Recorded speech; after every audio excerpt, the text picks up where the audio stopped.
इहा राज हमार चलल बाया हमारे ही चली। ढेर अइले गइले गुंडा माफिया कटने बाहुबली, केहू के बस के चीज नइखे। इहा राज हमार चलल बाया हमारे ही चली। ढेर अइले गइले गुंडा माफिया कटने बाहुबली, मार के गोली बंद कदम बोली हरदम ला सुता दे।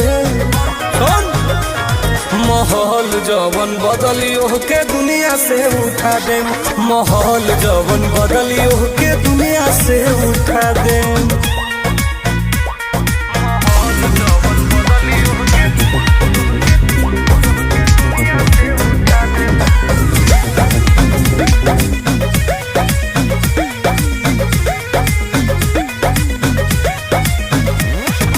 पुलिस प्रशासन सरकार बा